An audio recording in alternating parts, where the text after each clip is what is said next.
So மெயினாக பாபா வந்து நேற்று முடிக்கும் பொழுது யோசிச்சு யோசிச்சே நேரத்தை வீணாக்கிடாதீங்க, அதிகமாக காரியம் செய்யுங்க அப்படின்னு சொல்லியிருந்தாரு. அதர்மத்தை அழிக்கிறவங்களே பண்ணக்கூடாது. அதனால நான் மரியாதா புருஷோத்தமன் ஈஸ்வரிய மரியாதைகளை ஒருபோதும் விடமாட்டேன் அப்படிங்கிறதுல கவனம் கொடுக்க சொல்றேன். அந்த ஈஸ்வரிய மரியாதைன்ற கோட்டை தாண்டக்கூடாது. அந்த கோட்டை தாண்டினதுனால தான் சீதையை ராவணன் கடத்திட்டு போறான். அது உண்மையிலே பாபாவுடைய ஸ்ரீமத்துன்ற கோடு. ஸோ இது எப்பவுமே உங்களுக்கு ஞாபகம் இருந்துச்சுன்னா நீங்க வந்து சமநிலையில இருப்பீங்க, சம்பூர்ண நிலையும் வந்துடும் அப்படின்னு சொல்லி இருக்கிறாரு. ஸோ உலகம் முடியறதுக்கு முன்னாடி உங்க பலவீனத்தெல்லாம் முடிச்சிடுங்க அப்படின்னு சொல்லி முடிச்சிருந்தார். ஸோ இன்னைக்கு பாபா சொல்றாங்க, பட்டி செய்யும் பொழுது பட்டியில வந்து உங்களுடைய உருவத்தையும் வர்ணத்தையும் பிரகாசமா ஆக்கி இருக்கிறீங்க. பல ரூபங்கள் மாற்றுவதை அழிச்சிட்டீங்களா? சதா காலத்துக்கும் ஆன்மீக ரூபம்தான் தெரியணும் அப்படின்னு சொல்றார் இல்லையா? அதாவது காமத்தை தூண்டக்கூடிய சூழ்நிலை வரும்போது உங்களுடைய ரூபம் அப்படியே காமத்தின் வசப்பட்டதா மாறுது. கோபத்தை தூண்டப்பட்ட சூழ்நிலை வரும்போது கோப ரூபமா மாறுது. இதுதான் ரூபத்தை மாத்துறதுன்றார். இதெல்லாம் அழிச்சிடுங்க. எப்பவுமே அந்த ஆத்ம ஜோதி அமைதியான அந்த ஒரு சொரூபம் தான் தெரியணும்ன்றார். சுத்தி என்ன நடந்தாலும். அதனாலதான் இந்து கோயில்ல அந்த விளக்கேத்துறது அவ்வளவு ஃபேமஸா இருக்குது. ஸோ அந்த மாதிரி உங்களை ஆக்கிட்டீங்களான்றார். குழப்பத்துடைய பேர அடையாளமே இருக்கக்கூடாதுன்றார். இல்ல என்ன ஆனாலும் குழம்பக்கூடாது. அதாவது அம்மா செத்தாலும் அல்வா சாப்பிடணுன்ற இல்ல. அதாவது நம்ம உயிருக்கு உயிரானவர்கள், அம்மா, கணவன், மனைவி, குழந்தை, இதெல்லாம் வந்து நம்ம மனநிலையை பயங்கரமா பாதிக்கும். அது கூட உங்க மனநிலையை பாதிக்க கூடாதுன்ற. ஒரு குழப்பத்துக்கு எடுத்துட்டு வந்துடக்கூடாது. ஐயோ இப்படி ஆயிடுச்சேன்னு ஒரு சின்ன ஜெர்க்கு கூட ஆகக்கூடாதுன்ற. இல்ல மம்மா வந்து இன்னும் 2 மாசத்துல இறந்துடுவாங்கன்னு மம்மா கிட்டே போய் சொல்றாங்க. பாபா சொல்றாரு, டாக்டர் சொல்றாரு, நீங்க மாமா கிட்டே சொல்லிடுங்கன்றாரு. எப்படி பாபா இதை போய் மாமா கிட்ட? இல்ல சொல்லுங்க, இது அவங்களுக்கு டெஸ்ட் பேப்பர்ன்ட்டாரு. சொல்லும்போது மாமா நாடகப்படி என்ன இருக்குதோ அதுவே நடக்கட்டும் நாங்களே தவிர ஒரு சின்ன ஜெர்க்கு கூட ஆகலையா. ஐயோன்ட்டு ஒரு தெரியும்ல, முகத்துல தெரியும்ல ஒரு ஒரு விதமான பயம். அது எதுவுமே தெரியல. அதுதான் குழப்பத்துடைய பேர் அடையாளமே இருக்கக்கூடாது. உங்க முகம் எப்பவுமே அப்படி பிரகாசமா இருக்கணும் இல்லையா? கோயில்ல அம்மனுடைய முகம் எப்படி பிரகாசமா இருக்குது அந்த மாதிரி இருக்கணும்ன்றார். அப்படி ஆக்கிட்டீங்களான்றார். ஸோ நீங்க எடுத்திருக்கிற உறுதிமொழி, அதாவது ப்ராமிஸ் எல்லாமே கடைசி காலம் வரைக்கும், உயிர் பிரிகிற வரைக்கும், உயிர் பிரிந்த பிறகும் இல்லையா, அதுக்கப்புறமும் ஃபரிஸ்தா ஸ்டேஜ் எல்லாம் இருக்குது, அது வரைக்கும் தொடருவீங்களா அல்லது சும்மா கொஞ்ச நேரத்துக்கு மட்டும் ப்ராமிஸ் பண்ணியிருக்கீங்களா, உறுதிமொழி எடுத்திருக்கிறீங்களா? உங்களுடைய பழைய விஷயங்களையும் பழைய சமஸ்காரங்களையும் எப்படி நீங்க மாத்தணும் தெரியுமா? எப்படி வந்து ஜென்மம் மாறுது, நம்ம புதுசா இறந்து வேற ஒரு குடும்பத்துல பிறக்கிறோம் அப்படின்னா இதுக்கு முன்னாடி இருந்த அப்பா அம்மா ஞாபகம் இருக்காது, கணவன் மனைவி ஞாபகம் இருக்காது, அந்த குணம் ஞாபகம் இருக்காது, உங்க எதிரி ஞாபகம் இருக்காது, உங்க நண்பன் ஞாபகம் இருக்காது, எல்லாமே மறக்குது இல்லையா? அந்த மாதிரி உங்க பழைய சமஸ்காரம்லாம் மறக்கணும்ன்ற. ஏன்னா இது ஒரு புது ஜென்மம். என்னுடைய குணம் அது கிடையாது. நான் எவ்வளவு கோபக்காரன் தெரியுமா, அந்த தெரியும். நான் எவ்வளவு கோபக்காரனா இருந்தேன்றது கூட மறந்துடணுன்ற. ஏன்னா நான் கோபக்காரனா இருந்தேன்றது ஞாபகம் இருந்தாலே மறுபடியும் கோபம் வந்துடும். ஸோ அதனாலதான் பழைய சமஸ்காரங்கள் இருக்கிற இடம் தெரியாம சாம்பல் ஆக்கிட்டீங்களான்னு கேட்கிறார் பாபா. பழைய பிறவின் விஷயம் ஃபுல்லா மறந்துடணும். அதுவும் பாருங்க, அந்த பழைய சமஸ்காரங்களை எரிச்சு சாம்பல் ஆக்கிட்டீங்களா அல்லது அந்த சாம்பலை கூடவே வச்சிருக்கிறீங்களான்றார். அந்த சாம்பலை கூட வச்சிருக்க கூடாதுன்றார். இல்ல ஒருத்தரை எரிச்சிட்டாங்கன்னா அந்த பணத்தை எரிச்சு சாம்பலை ஒரு சிலர் வீட்டுல வச்சிருப்பாங்க இல்லையா? ஆனா இங்க இந்த பழைய குணத்தை எரிச்சு அந்த சாம்பலை கூட வச்சிருக்க கூடாது. ஏன்னா அந்த சாம்பல்ல கூட பூதம் பிரவேசம் ஆயிடும்ன்ற. இது புராணத்துல இப்படி ஒரு கதை இருக்குது. அந்த சாம்பல் மறுபடியும் அரக்கனா வர மாதிரி இருக்கும். ஏன்னா அது அந்த குணம் இப்ப சொன்ன இல்லையா, கொஞ்சோண்டு இருந்தா கூட டக்குன்னு அது வந்துடும்ட்டு. அதனால அந்த அஸ்தியை கூட, அதாவது அந்த சாம்பலை கூட சம்பூர்ண ஸ்திதின்ற கடல்ல கரைச்சிடுங்க. சம்பூர்ண ஸ்திதினா என்ன? Perfect stage.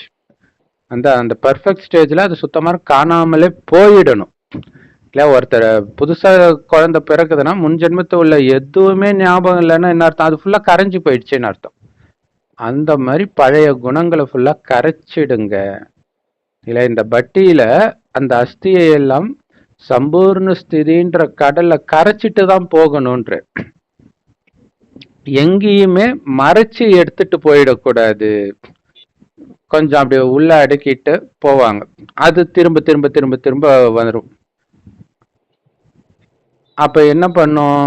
நீங்க மறைச்சு எடுத்துட்டு போயிட்டீங்கன்னா அந்த அஸ்தி, அதாவது சாம்பல் உங்களுடைய ஸ்திதியை குழப்பிக்கிட்டே இருக்கும். உங்க மனநிலை, அந்த அமைதியான மனநிலை இல்லாம குழப்பமான மனநிலையை உருவாக்கிக்கிட்டே இருக்கும். அதனால சங்கல்பங்களை சமாப்தி செய்யணும் இல்லையா? அந்த வீணான எண்ணங்களையே முடிச்சிடணும்ன்ற. வீண் எண்ணமா இருக்கலாம், விகார எண்ணமா இருக்கலாம், உங்க பழைய குறைகள் பலவீனங்கள் எல்லாத்தையும் முடிச்சிடுங்கன்ற. அது இருக்கிற அடையாளமே தெரியாது, சுத்தமா வேற ஒருத்தரா தெரியணும். ஸோ அதனாலதான் மகாபாரதத்துல பாத்தீங்கன்னா திரௌபதி நெருப்புல இருந்து வந்தாங்கன்னு காட்டியிருப்பாங்க. இப்ப நெருப்புல எரிஞ்சு புத்தம் புதியதா நான் பிறக்கிறேன்னு அர்த்தம். ஸோ அப்படித்தான் நாமளும் வந்திருக்கிறோம். அதை ஞாபகம் வச்சுக்கணும். குழந்தைங்க, நீங்க ஒவ்வொருத்தரும் சிம்மாசனதாரி ஆகிறதுக்கான முயற்சி தான் பண்ணணுமே தவிர சிம்மாசனதாரி முன்னாடி கை கட்டி நிக்கிறதுக்கான முயற்சி பண்ணல. சிம்மாசனதாரினா என்ன அர்த்தம்? ராஜா ராணி ஆகணும். ராஜா ராணிக்கு கை கட்டி வேலைக்காரங்களா ஆகக்கூடாது. அப்ப ராஜா ராணி ஆகிறதுக்கான முயற்சி செய்யறதுக்கு வந்திருக்கிறீங்க அப்படின்னு என்ன அர்த்தம்? பாபா சொல்றது அப்படியே செஞ்சா அங்க ராஜா ராணி ஆயிடுவீங்க. இல்லாட்டினா ராஜா ராணிக்கு பணிவிடை செய்யறவங்களா ஆயிடுவீங்க. ஸோ அதுக்கு என்ன பண்ணணும்? எப்ப பாபாவுக்கு பக்கத்திலே இருக்கிறீங்களோ, எப்பவும், அதாவது அவருடைய கேரக்டருக்கு ஈக்குவலா எப்பவும் இருந்தீங்கன்னா தான் நீங்க சிம்மாசனதாரி ஆக முடியும். இல்ல பாபாவுடைய, அதாவது அங்க சொர்க்கத்துல ராஜாராணி ஆகணும்னா இப்ப பாபாவுக்கு பக்கத்துல இருக்கணும். பாபாவுடைய குணம் எதுவோ அதுவே உங்களுடைய குணமா இருக்கணும். அப்பதான் பாபா இதே சிம்மாசனத்துல உட்கார முடியும், அங்க ராஜ சிம்மாசனத்துல உட்கார முடியும். யாரு எந்த அளவுக்கு பாபாவுக்கு நெருக்கத்துல இருக்கிறாங்களோ குணத்துல, அந்த அளவுக்கு சமநிலையோட இருப்பாங்க. இல்லையா? மனநிலை ஆட்டங்கானது, எப்பவும் ஒரே சீரா இருக்கும். அப்படின்னு அர்த்தம் பாபா மாதிரி விலகி இருக்கிறோம் அப்படின்னு அர்த்தம். அதுதான் பாபாவுக்கு சமமான நிலை. ஸோ குழந்தைங்களுடைய கண்களை யாராவது பார்த்தாங்கன்னா அவங்களுக்கு முக்திக்கான வழி தெரியணும், ஜீவன் முக்திக்கான வழி தெரியணும்ன்ற. அப்படின்னா என்ன அர்த்தம்? அந்த பரந்தாமத்தையும் சொர்க்கத்தையும் மட்டுமே நினைச்சிட்டு இருக்கணும் எப்பவும். ஏன்னா எதை நினைக்கிறீங்களோ அது உங்க கண்ணுல தெரியும்ன்றாரு கடைசியில.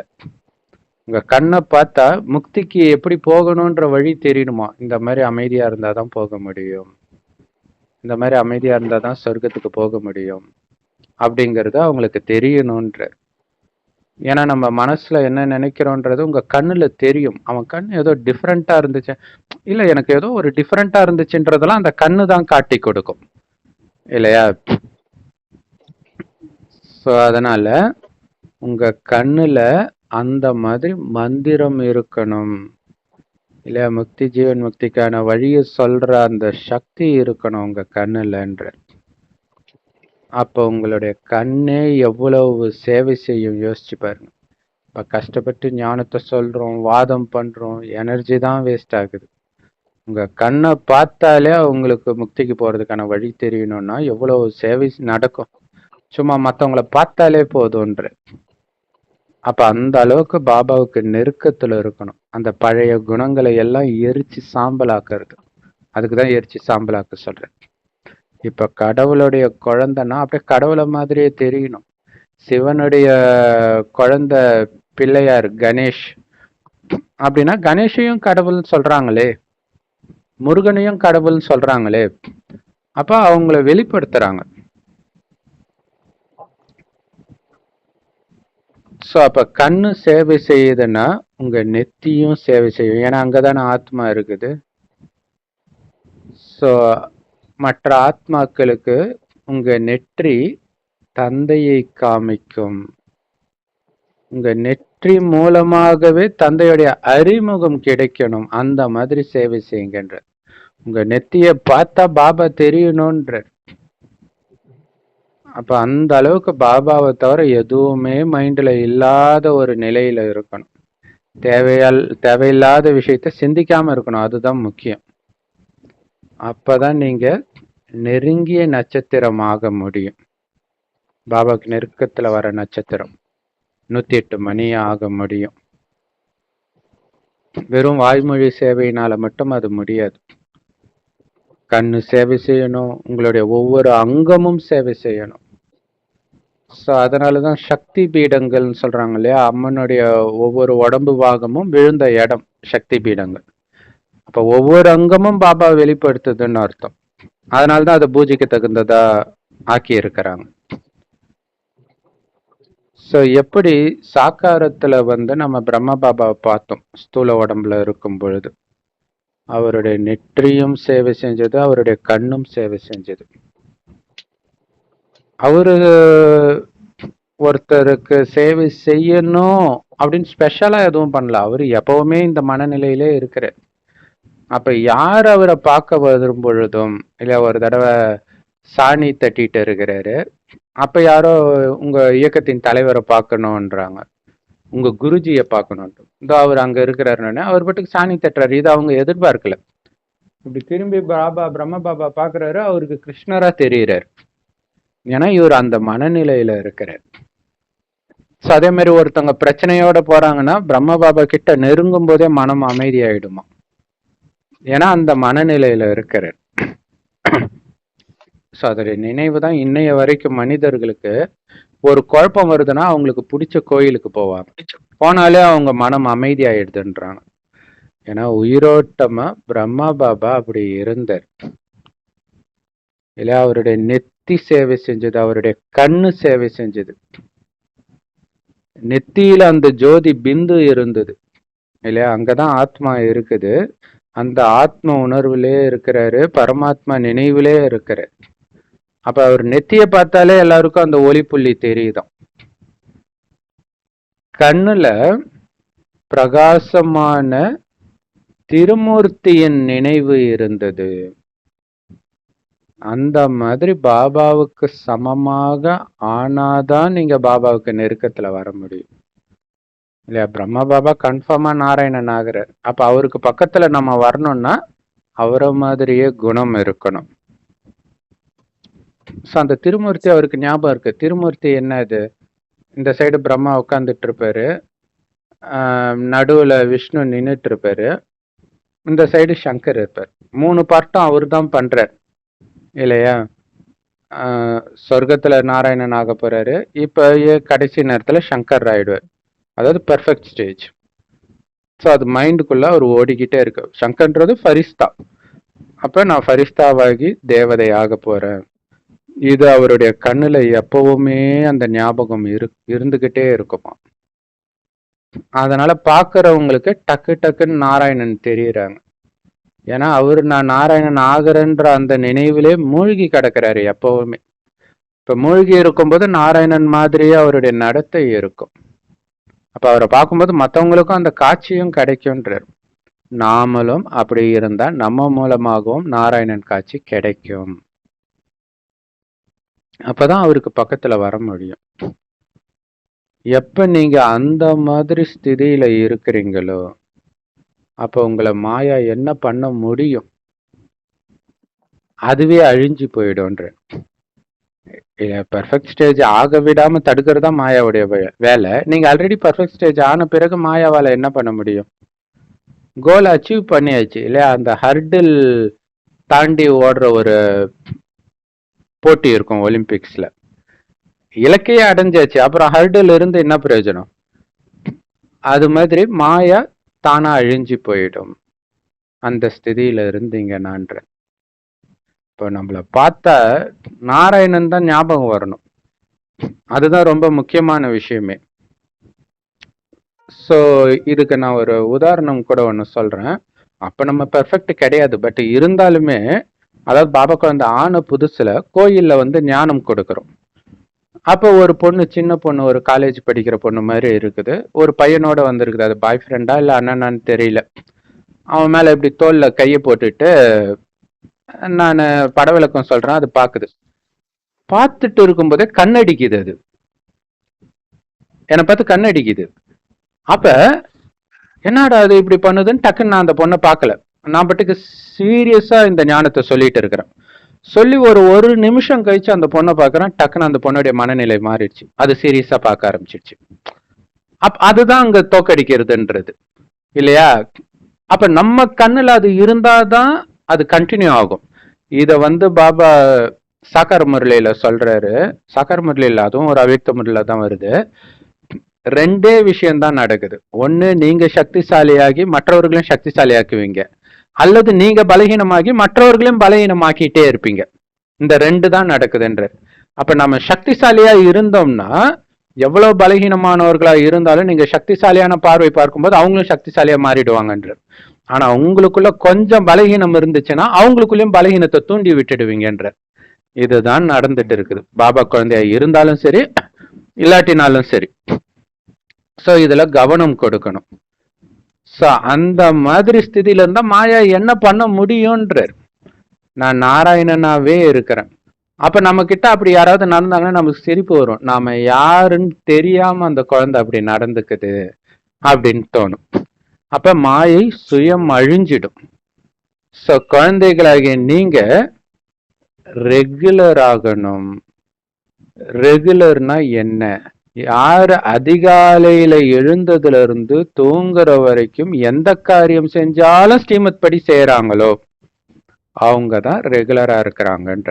எல்லாத்துலயும் ரெகுலர் இல்லையா? காலைல அமிர்த வேலை ஏந்திரிக்கிறதுல இருந்து நைட்டு தூங்குற வரைக்கும் பாபா சொல்ற மாதிரி மெயினா பாபா நினைவு. அப்புறம் அன்பா இருக்கணும், அமைதியா இருக்கணும், மீன் விஷயத்துல இருந்து விலகி இருக்கணும். சோ இதெல்லாம் யாரு ஒரு வினாடி விடாம பண்றாங்களோ அவங்க தான் ரெகுலரா இருக்கிறாங்கன்னு அர்த்தம். அப்படி நீங்க ரெகுலர் ஆகணும் அப்படின்னு சொல்றாரு. எல்லாத்துலயும் ரெகுலரா இருக்கணும்.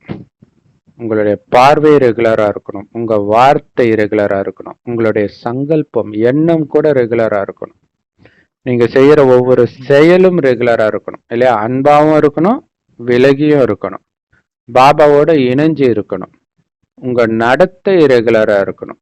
ஏன், நீங்க தூங்குறது கூட ரெகுலரா இருக்கணும் இல்லையா? கரெக்ட் டைம்க்கு தூங்குறதுன்னு ஒரு அர்த்தம் இருக்குது. அந்த தூங்கும் போது பாபா நினைவுல பாபா மடியில படுத்து தூங்குறதுன்னு அர்த்தம் இருக்குது. இங்க இருக்கவே கூடாது. ஏன்னா ரெகுலரா இருக்கிற பொருள் தான் பாக்குறதுக்கு நல்லா இருக்கும். ஒரு வீடு கண்ணா பின்னான்னு இருந்துச்சுன்னா அது பார்க்க நல்லாவா இருக்கும்? ஸோ யார் எந்த அளவுக்கு ரெகுலரா இருக்கிறாங்களோ அந்த அளவுக்கு மற்றவங்களுக்கும் நல்லா சேவை செய்ய முடியும். ஸோ நான் பெர்ஃபெக்டா இருக்கிறேன், நான் தான் ரோல் மாடல் உலகத்துல எல்லாருக்கும் அப்படிங்கிறத ஞாபகம் வச்சுக்கோங்க. சேவாதாரினாலே ஒரு எண்ணம் கூட சேவையை தவிர இருக்கக்கூடாது இல்லையா? இப்ப நான் ஒரு லௌகிக குடும்பத்துக்கு போறேன்னா நான் பாபாவை வெளிப்படுத்துறதுக்கு போறேன். என்னுடைய எண்ணம் நடத்தை மூலமாக பாபாவை வெளிப்படுத்தணும். ஸோ ஒவ்வொரு எண்ணமும் அதுதான் இருக்கணும். அந்த மாதிரி சேவாதாரி வேற எதை பற்றிய நிரூபணமும் கொடுக்க முடியாது. சேவைக்கான நிரூபணம் மட்டும்தான் கொடுப்பார். சேவைனா வெறும் வார்த்தையினால செய்யறது மட்டும் இல்ல, அனைத்து கர்மேந்திரங்களும் நீங்க சேவை செய்யறதுல ஈடுபடணும். அதுதான் நம்ம சொன்னோம். சக்தி பீடங்கள்ல அம்மனுடைய அனைத்து அங்கங்களும் பாபா வெளிப்படுத்துறதுனாலதான் அதை வழிபடுறாங்க. அப்ப உங்களுடைய கண்ணு, வாய் எல்லாமே சேவை வெளிப்படுத்தணும். அப்ப சொல்லும் போதே வாயை சொல்லும் போது கமல வாயின்றாங்க, தாமரை வாய். அந்த கண்ணையும் அப்படி சொல்றாங்க. சோ எல்லாமே பாபா வெளிப்படுத்துறதுனால. சோ எப்படி பாபா ஞானத்தை கொடுக்கறதுல வாய் பிஸியா இருக்குதோ, அதே மாதிரி உங்களுடைய நெத்தியும் உங்க கண்ணும் கூட எப்பவுமே சேவையில பிஸியா இருக்கணும். கண்ணு மூலமாவும் நான் சேவை செஞ்சுட்டு இருக்கிறேன்ற ஞாபகத்தோட வாய் வழியா ஞானத்தை கொடுக்கணும். நெத்தி மூலமாகவும் அப்ப நெத்தி மூலமா இன்னொருத்தன் ஆத்மான்ற உணர்வுலே இருக்கிறது. அதன் மூலமாகவும் நான் பாபா வெளிப்படுத்திட்டு இருக்கிற நினைவுல ஞானத்தை சொல்லணும். அப்ப அனைத்து வகையான சேவையும் ஒரே நேரத்துல பண்றீங்க. அப்பதான் சேவைக்கான நிரூபணத்தை உங்களால கொடுக்க முடியும்ன்ற செம பவர்ஃபுல்லான முறையில் இது. ஒரு வகையான சேவையின் மூலமாக எல்லாம் நிரூபணம் வெளிப்பட முடியாது. சும்மா பாராட்ட தான் செய்வாங்க.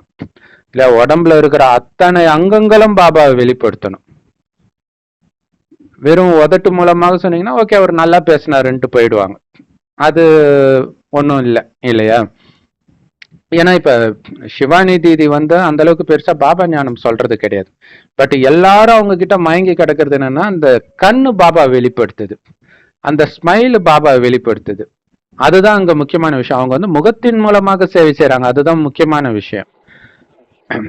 சோ அதனால நிரூபணம் இப்ப தேவை. நிரூபணம் கொடுக்கறதுக்கு எல்லா விதமான சேவையிலும் எப்பவுமே தயாரா இருக்கணும். கண்ணு எப்பவும் தயாரா இருக்கணும் அப்பா வெளிப்படுத்த, நெத்தி எப்பவும் தயாரா இருக்கணும், அந்த முகமே எப்பவும் தயாரா இருக்கணும் அந்த புன்னகையினால அப்பாவை வெளிப்படுத்துறதுக்கு. எந்த அளவுக்கு சேவாதாரிகளா இருப்பீங்களோ அந்த அளவுக்கு நீங்க மற்றவங்களை உங்களுக்கு சமமா ஆக்குவீங்க. பிறகு பாப் சமான் ஆக்குவீங்க அப்படிங்கிற இல்லையா? சோ அப்ப எல்லா விதமான சேவைனா அனைத்து கர்மேந்திரியங்கள் மூலமாக, மனதின் மூலமாகவும் எப்பவும் பாபா வெளிப்படுத்திட்டே இருக்கிறீங்க, சுபமான எண்ணத்தை உருவாக்கிக்கிட்டே இருக்கிறீங்க. அந்த மாதிரி சேவாதாரியா இருந்தீங்கன்னா முதல்ல உங்களுக்கு சமமாக்குவீங்க, பிறகு பாபாவுக்கு சமமாகவும் ஆக்கிடுவீங்க. நல்லது. ஸோ செம பவர்ஃபுல் முரளி.